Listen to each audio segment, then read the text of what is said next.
Hey, everyone. It's kind of a grim day in the world of the NFL. I'm sure you know why by now. We're still going to do Twitter Tuesday like we normally do. And I think that's important, and I'll talk about why momentarily. But I just wanted to give you a heads up that the tone of this show is going to be a little different than Twitter Tuesday usually is, a little bit less bright and upbeat because I'm not feeling too bright or upbeat. If that's not what you're interested in listening to, I totally get it, and I'll see you tomorrow. But otherwise, welcome to the Locked On Vikings podcast. You are Locked On Vikings, your daily Minnesota Vikings podcast, part of the Locked On Podcast Network, your team every day. Hello, welcome in to the Locked On Vikings podcast. I'm your host, your pal, the kid you copied off in math class. My name is Luke Braun. Thank you so much for making Locked On Vikings your first listen of the day. Locked On Vikings can be found on Amazon Fire or Roku. Just download the Locked On Minnesota Sports app.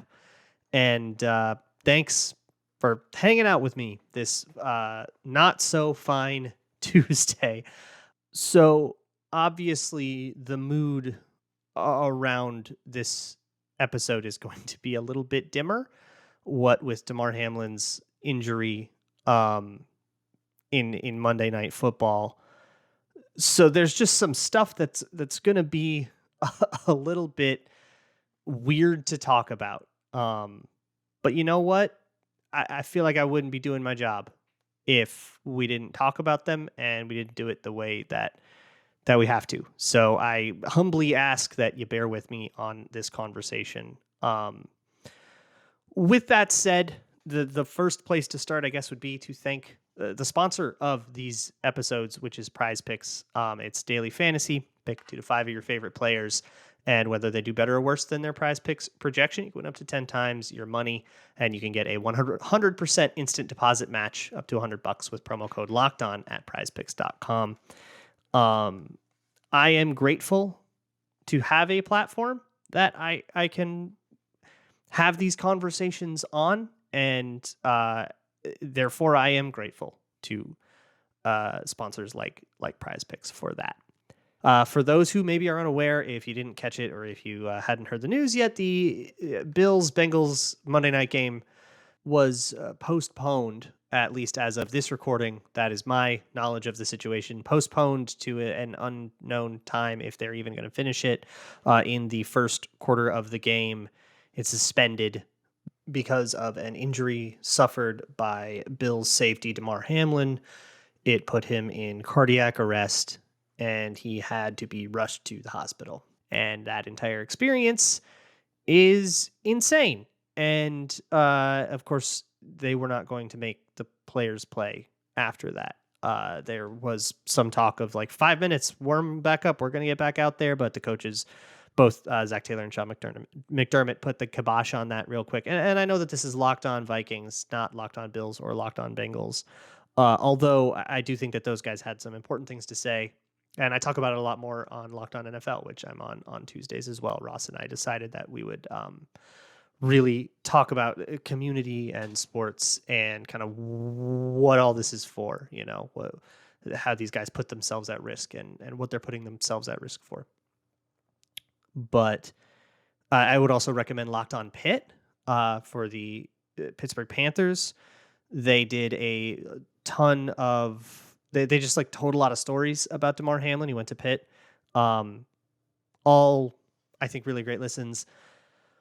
I'll talk about it briefly, but what I really wanted to do was I wanted to do a mailbag.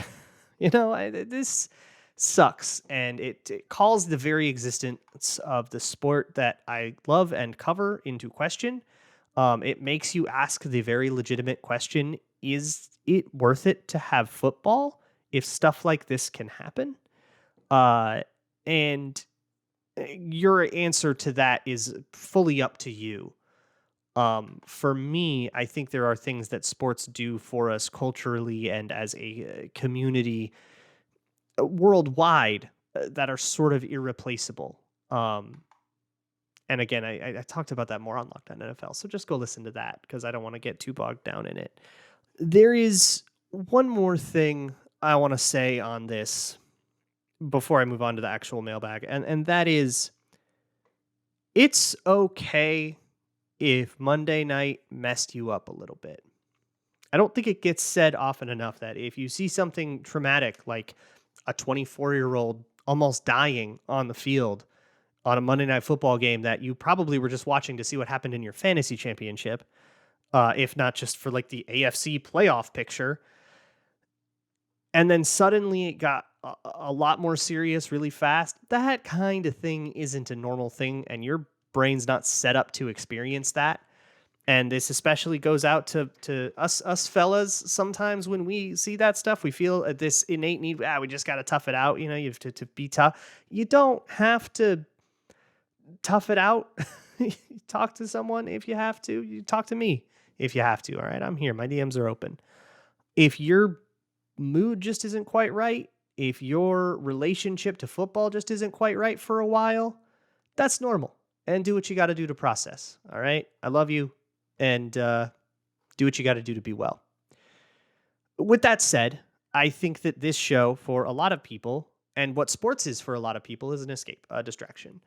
And I don't want this whole show to be marred by that. And I think I would be doing you, the listener, a disservice if you couldn't have a bad Monday night for any reason, something more trivial than this, or whatever, and not be able to flip on Locked On Vikings on Tuesday morning and listen to a Q&A with your questions. So I am going to do a mailbag. I'm going to answer your questions about the Vikings and Justin Jefferson and the Packers game and the upcoming playoffs and all of that stuff. We'll get into it. And I guess it wouldn't have felt right to just act like nothing was there and do like an upbeat mailbag, but it also wouldn't feel right to make the whole show to let something horrible take over the show. So best well wishes to DeMar Hamlin, well wishes to T Higgins too, who I'm sure is going through something absolutely unimaginable right now. They're all of the Buffalo Bills, all of the Bengals, all of their families. I just hope everybody's okay. That's all I want. So let me answer one quick question, just to get the tone going a different way a little bit. And it is from JJets Stan, who asked, what is your opinion on how Jefferson played versus the Packers? I think that's as good a place as any to start. Of course, Justin Jefferson only got one catch, so you go, all right, what happened, right?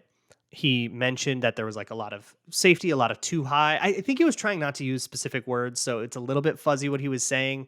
But watching the tape, he saw a whole bunch of high safety on his side. He was on against half looks all day long, and that was a big part of it. I think there was really only a couple of instances where he was in true man coverage on somebody, and the only time it was targeted was the one on the sideline with Jair Alexander doing the gritty. We kind of already talked about that one on yesterday's show if you want to hear it. But really, when Jair Alexander was on the same side as Justin Jefferson, I was actually surprised to see how often they were in a half look on that side. A half look guards the corner. That is a thing you do to protect the corner. And I was surprised to see how much the Packers did that to protect Jair Alexander. But they were calling, I believe the Vikings word for it is like a Zeus call, which is where you put the half side of quarter half, or sometimes they were just in cover too, just half looks on both sides of the field, on Justin Jefferson's side. But there was always a half safety deep on Justin Jefferson's side. And essentially that means whoever's on Justin Jefferson will always have safety help. And you tell that safety, watch 18, right? And if 18 breaks vertical, you're bracketing it. So he was bracketed all day. Like, honestly, week one saw more true reps of Jair Alexander versus Justin Jefferson, and it saw like 3 of those reps. We didn't really get the marquee matchup. We had Alexander playing like a clouding underneath him. Like, anybody can do that. Which, I don't know. I feel like that is a bit of an anticlimax. But, who am I to talk? look, I want to get to a whole bunch of other questions and pick up the tone on this one a little bit, okay? Maybe see if we can't bring a little bit of brightness to our lives today. Um, if you're looking for such a distraction, a little game to play, let me tell you about Prize Picks. Today's episode is brought to you by Prize Picks. It's daily fantasy made easy. You can pick a few of your favorite players and whether they will do better or worse than their Prize Picks projection. You don't have to do a whole fantasy lineup. You don't have to enter a pool with a bajillion people. It's just you versus the house. And can you be smarter than the house? And if you're right, you can win up to 10 times your money. First time users get a 100% instant deposit match up to $100 with promo code locked on. That's prizepicks.com. Promo code locked on. Thanks again for joining me on this Tuesday episode of the Locked On Vikings podcast. You can check out Locked On Sports Today for potentially more updates and information than I have, as well as news, headlines, scores, and everything from around the league, as well as news, scores, headlines, and so on from around the league.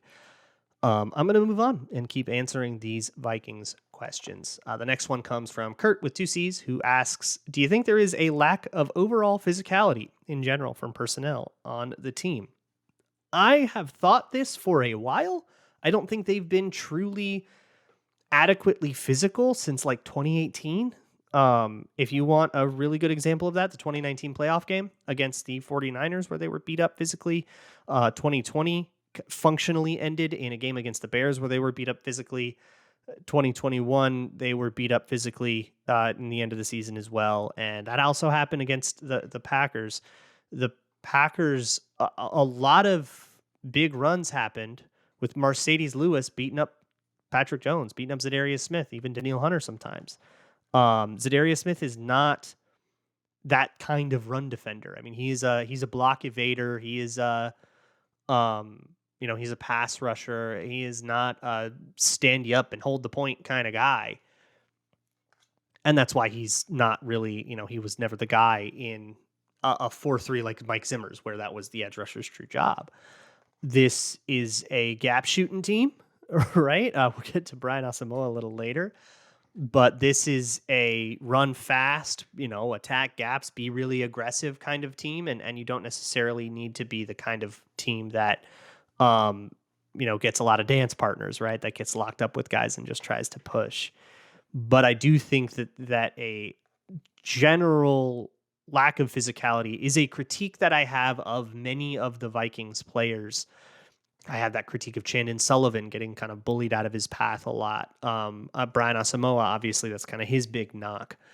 So, yes, I do think that a lack of physicality is absolutely a thing on this team. And I would love more guys like Dalvin Tomlinson and Harrison Phillips in the fold. Not specifically nose tackles, but guys with that sort of physicality, like Darisaw, those kind of guys, especially in the trenches and on the edges. Eli says, speaking of, do you think Udo can play bad enough in Chicago that they try Cleveland at tackle? I'm sure anything is possible. Never underestimate. There is no floor for how bad a player can be, right? That's a rule of football. Here's what I'll say, though. I don't think Oli Udo was all that bad at right tackle, and it does sound like he's going to have to be a right tackle at least for one game, but I think they're holding out some hope that they'll get Brian O'Neill back. He's got a calf strain. Kevin O'Connell called it significant after seeing MRI information, which is obviously very concerning. If I had to guess, I would guess we don't see Brian O'Neill for the rest of the season, but that is a guess. Don't take that to the bank. It would be Oli Udo at right tackle. I do not believe it is better to take Oli Udo out of the lineup just so that you can have Ezra Cleveland come out of left guard and play right tackle. He hasn't played tackle since college, and as a left guard, he has been better. I don't really feel a need to mess with that. And the thing about Oli Udo is he does have that physicality. Udo, we're all very mad at him for 2021. But I was always kind of the opinion that the problems that Udo had were problems that come with a tackle playing guard. But you put that guy at tackle and you're going to get a different set of problems, probably, right? Otherwise, he'd be a starter in this league. But I wouldn't be surprised to learn that set of problems is lesser than the set of problems he had as a guard. And what he never had a problem with, even when he was the public enemy number one guard, was pushing guys down the field. And I think Ed Ingram's kind of the same way, even when, and Ingram has improved quite a bit over the course of the season, sort of quietly. But those two guys can move a dude. And you can run behind that, and that you can actually, that's like a strength you can take advantage of, I think, with these backups. Obviously, it's not worth it over somebody like Brian O'Neill, who's very good at reach blocking and zone blocking and everything that the team does so often. But there's something you can lean into here that is like specific to those guys' skill sets. So I certainly wouldn't root for this. I don't want them to try Cleveland at tackle. I would much rather keep Oli Udoh there than move Ezra Cleveland around and put, I don't know who, like Kyle Hinton at guard. Like, what are you doing? Or Oli Udoh at guard where he gets all those problems back. I'm not into it. Sam Silver asks, with communication being an issue on defense and the 1 seed being at reach at the time, do you agree with Kevin O'Connell putting starters on pitch counts and rotating in backups? Yeah, I think so. You should be able to put in Josh Metellus for a drive and expect him not to screw up as the middle safety and give up a wide open touchdown to Robert Tonyan. You should be able to expect that. And that is an expectation Metellus did not reach in Green Bay, and that's on him. I think Kevin O'Connell has convinced me. I think he has persuaded me with his answer to this question, which is it's more important to be healthy and ready for the playoffs than it is to be seeded in the playoffs. I mean, think about the O'Neal injury, right? That happened in a game that they would go on to lose by 24 and was the difference between being the second and third seed. Take the Brian O'Neal injury. If you could go back before the game and say, well, we're going to keep O'Neal healthy, but you'll never be able to get the 2 seed. You have to be the 3 seed. You would take that, right? Or would you throw O'Neal to the Wolves to get the 2 seed? I don't think you would do that, right? That's too important a player. So I think protecting those players has a good amount of merit, and I'm okay with it for sure. Born Ready says, is Hawkinson actually good, and will he be worth the money we eventually have to pay him? So he's under contract through next year. He makes like $9 million next year, and that's pretty sensible. Yeah, he's pretty good.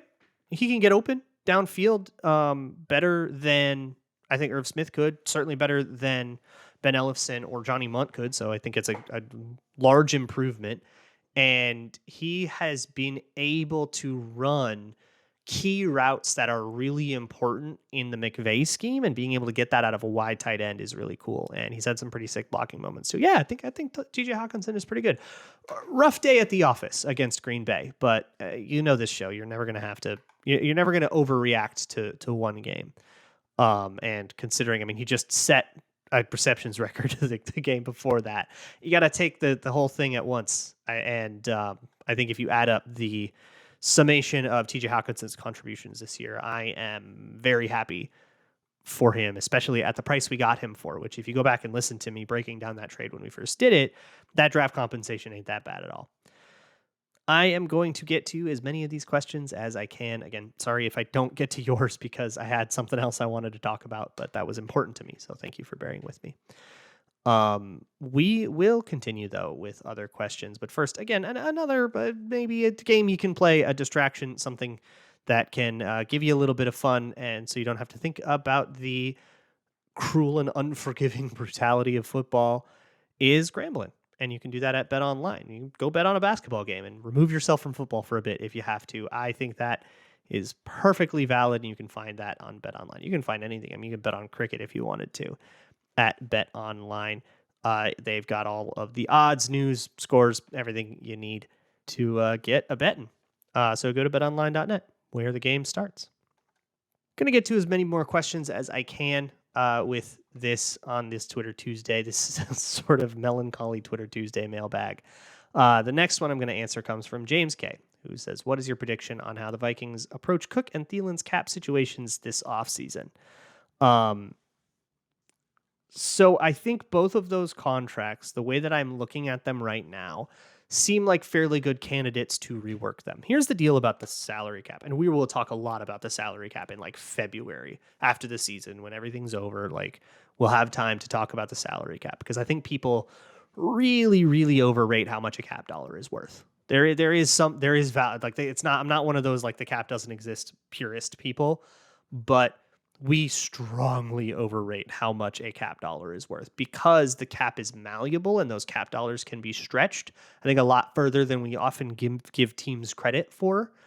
Um, and the way that you stretch them is by setting up contracts like the way Thielen's is set up. He has got a really scary number on over the cap that is not like almost 20 million.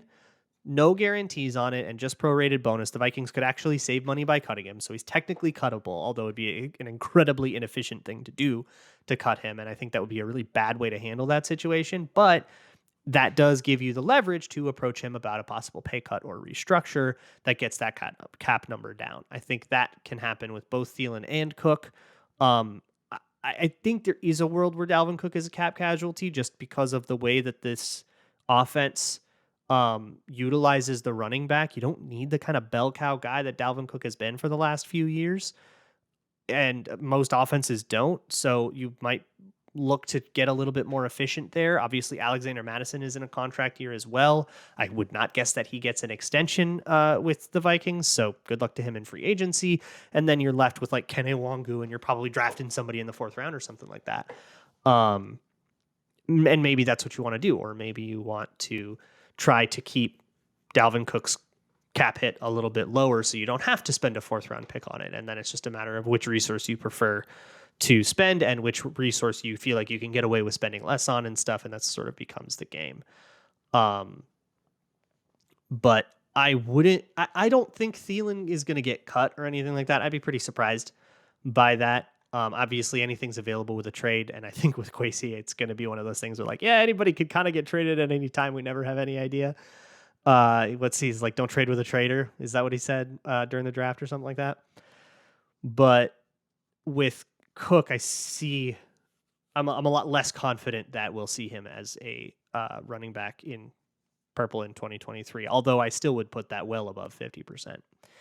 Colin Pregent says, I've been dismayed by the way they rush the passer. The tackles routinely leave insanely large gaps for the QB to expose, whether it's to buy time or run for critical yardage.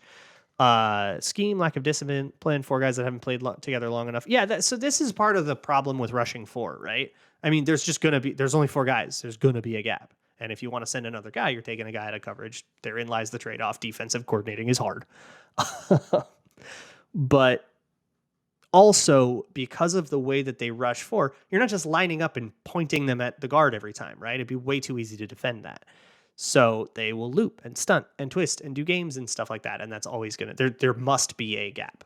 Somewhere there will be a hole, whether it is the rush, the escape lane, or whether you're creating a hole in coverage by plugging up that lane. There must be space available somewhere, and it's the offense gets paid to figure out where it is. So there's always going to be something. I think my problem with the way they rush the passer is more about how long it takes to get that stuff. If you've got a quarterback that can run around and make those plays, more power to you. But I think far too often they just haven't had to, and they can get to the top of a 7-step drop, hitch twice, and get the ball off, and we still haven't gotten there because we got Zadarius Smith looping across 4 gaps. That's the problem that I have. It's a timing one. It needs to be tightened and quickened. Whether that means calling different pressures or just tightening up the execution of them, whatever your means is to the end. But it is too slow right now. That's my main critique. Alex BVB says, why does Brian Asamoah not start over Hicks? What does Hicks actually do better? So we talked about physicality. That's a big one. That Brian Asamoah, if he gets locked up with a guard, he is going for a ride. Jordan Hicks can actually stack and shed that thing. Brian Asamoah is not as good at that. Also, Asamoah he lives incredibly YOLO. Asamoah plays football like he is going to Mars tomorrow and he has nothing left to live for. Like, he's insane. There's no fear at all. And I love that about him, like as a prospect from a scouting perspective. But he's still playing aggressively enough where he can get caught out of position, and that happened on a lot of the big runs that Green Bay had. Was, he got caught out of position and then he gets swallowed up by a guard, and now suddenly there's this huge lane. And so he's a little less disciplined, and that is why. However, he is eating more and more and more into Jordan Hicks's snap counts, and that was happening before the Vikings clinched the division. So it's not just like a rotation thing, like with Josh Metellus taking over for Harrison Smith sometimes. It's he is earning more snaps over Jordan Hicks, but it's not like Madden where you just like flip him on the depth chart and now that's the guy that plays every snap. You gradually do it. He'll take 20%, then 30%, then 40%. Work him in and make sure that he's comfortable, because that is the most important thing, especially on defense, is that these guys are comfortable with what they have to do. My Uncle Gary says Cam Dantzler was playing with the scrubs. Why? What's happening? Is he done in Minnesota? I don't know about done in Minnesota, but I do think he has lost his starting job this year. This is not the first time that Cam Dantzler has lost a starting job that was supposed to be his. So I don't know, maybe, but he's got one more year in Minnesota. So unless you're saying he's not going to make the team, which that's a take for August and a spicy one, I would say. But Duke Shelley is, I think, playing better than him right now. Bar none. No qualifiers. I think Duke Shelley's just playing better than Cam Dantzler. I'd never hated Dantzler too much. I thought, he plays too far off a lot of the time. And that is an issue in decision-making from him that cost the Vikings some plays. And Duke Shelley does not share that issue. And I think he actually is really smart with exactly how much he can and can't do. You can find a Patreon video for that at patreon.com/LukeBraunNFL. That's now open to the public and free to watch, where I highlighted some of those that he did from the Giants game that I thought he did a really good job of exactly kind of saying, okay, this is exactly as much cushion as I need, no more, no less, and kind of managing that risk-reward system very well. And I don't think Dantzler's as good as that. So, yeah, Duke Shelley gets the start. Good for him. And I think he earned it. I don't think this is we're desperate and we have nowhere else to turn. I think he does not have to be starting right now, Duke Shelley, and he is because he's played well. Jonathan says, what is the latest Minnesota can draft a wide receiver in the draft this spring that won't make you start ripping out your hair? I'm never going to rip my hair out on draft night. I usually reserve my draft day, especially not over did they pick the right positions. You'll find that out about me if you've not been with me for a draft, is that I'm not very much about, well, if they should take a receiver, then they should take a corner, then they should blah, blah, blah, then they should blah, blah, blah. No, I don't know who the receivers are in this draft. So you'll have to ask me when I know if they're, in this last draft, I didn't like any of the receivers in the first round. I didn't think they should have taken any of them. Obviously, I was probably too low on like Olave and Wilson and stuff, but hey, that's how it goes. A receiver is a good idea. I certainly support it somewhere in the first 3 rounds, but they could also sign one. They could also do it a whole bunch of different ways. No prerequisites in the draft. Let the board come to you.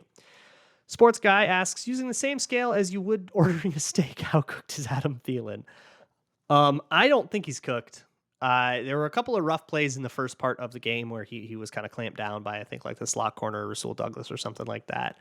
But if you watch the tape of any game and you just focus on Adam Thielen, you will see a guy who is open a lot. He just is always. And but also Justin Jefferson was open, so he got the ball. And it's like, well, you're not going to complain about that. You just kind of have to log it that he probably deserves more targets than he's getting. I don't know. Take a few away from CJ Ham, I guess. Jeff McNamee says, what are the most and least favorable matchups for the Vikings in their likely playoff scenarios? Well, the most likely is the Giants. And right now that is looking very likely unless you really believe in David Blau's ability to beat the 49ers. But so that's going to be it. I think I'd probably want to play Seattle the most just because of the state of their defense. And for similar reasons, I guess the Lions would be next. And then, I don't know, Packers and Giants in some order. But all these teams are going to be hard. It's the playoffs. You don't get easy teams, So I get ranking the opponents in terms of who you would or like to play most or least or whatever. But eventually the team you would really hate to play, you're going to have to play them to get to the Super Bowl. You got to play all the hard teams eventually. So let's just let the chips fall wherever they may and prepare for the team we get, right? Lastly, I just thought this was funny. A couple of questions. One from Rick Galbraith, who says, why pump the brakes this far into the season on 4th and 1 after the blocked punt? Despite a lot of bracket, Kirk has to force feed 18 and O'Connell has to run the offense through him. And then Anti-Gravity also said, why did it seem like the Vikings kept looking for deep shots with such a depleted OL? It's like, hey, throw to Jefferson more. Wait, why'd they throw to Jefferson so much? That's pretty funny. Hey, look, think I agree. I probably would have preferred if the Vikings went for it on that fourth down. It's a division rival game. It's the first quarter. If it goes wrong, they got terrible field position. They'd be on the 2-yard line, and you'd have a pretty good chance to make up for it if it did turn out disastrously. But whatever, they've got those things all pretty predetermined when they go for it, when they don't go for it. And in terms of like, should they throw more or less to Jefferson? Remember that whoever they throw to on the play is a lot more on the quarterback than it is on the play caller. That's the route progression going. Those decisions are based on reading guys, reading routes, reading progressions, reading keys and safeties and stuff like that. And the decision is very rarely for the quarterback, and certainly not for the offensive coordinator. The decision is very rarely, would I rather put the ball in Justin Jefferson's hands or TJ Hawkinson's hands? It's about, should I throw the dig here or should I move on to the slant on the other side or whatever? That's usually how that stuff works. If this is a bummer of a show because I'm in a weird mood because of what happened on Monday Night Football, I apologize for that. And hopefully we'll be back to my normal chipper self tomorrow. And we will talk tomorrow. So love you all. Everybody be well, please. And take care of yourself. Do what you got to do to be happy. And as always, Skol.